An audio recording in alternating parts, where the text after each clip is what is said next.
The evolution of the HH 22-inch Sessions ride actually goes back 15 years, and I know this because I was still living in Los Angeles at the time, and I went down to have lunch with Chris Danke at Sabian West, and I'm in there, and I'm kind of tapping cymbals after lunch, and there's this lone 20-inch prototype sitting there on the cymbal tree, and I hit it, and I'm immediately intrigued with the fact that it has a lot of smoke, a lot of hiss, but still a nice glass to the definition with a pretty rockin' bell. And I looked at Chris and I said, "Can I take this one home?"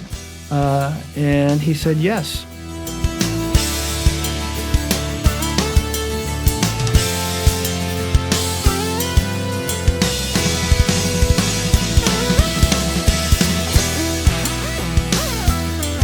So this was the first 20-inch prototype, that very cymbal that I tapped on that day.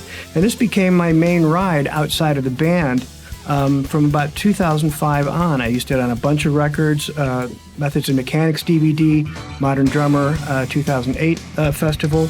But I've always been sort of a 22-inch guy at heart. So I sent this cymbal to Mark Love and I said, "Hey, would you be able to make me a 22-inch version of this cymbal?" And, I sent it to him, made a master cymbal, and then I ended up with a 22.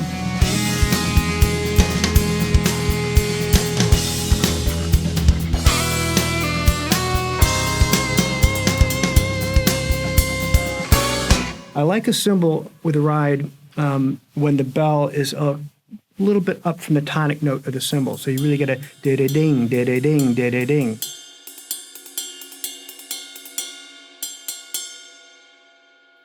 So you could play it on a jazz gig, and then you could shank it, and it really opens up.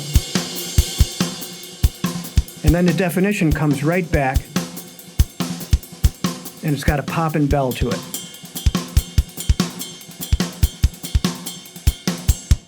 And then here's the 22 version that Mark Love made for me.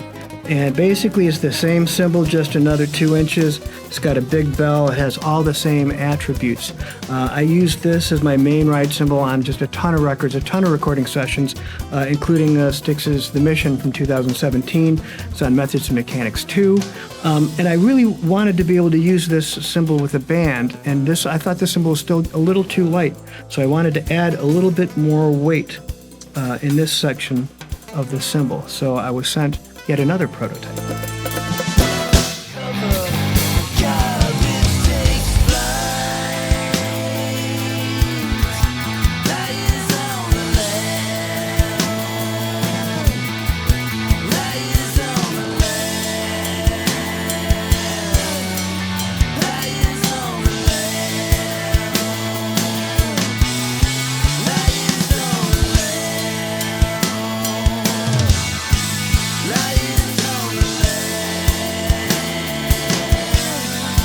So here's the prototype that added a little bit more weight in here, and for some reason it dried it out just a little bit more than I wanted to. And I also wanted a brilliant finish, which I think adds a little bit of nice crystalline glass high ends on the top.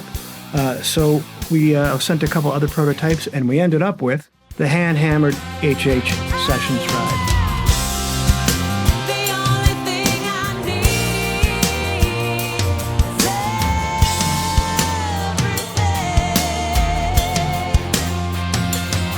So I used the previous model on the upcoming Antoine Fafard record. So I knew that it was going to have a lot of cutting ability and a lot of musicality. It's got a really strong bell. Again, everyone's looking for the perfect ride cymbal. They want it dark, but they want it bright. They want it, strong stick definition, but with crashability. This really is an anomaly that it can do everything really, really well. You could do a metal gig on this, a country gig, a jazz gig, certainly a big band gig. Any style of music, so if there's one cymbal to have in your bag for recording sessions, I think this is the one that can really cover all the bases.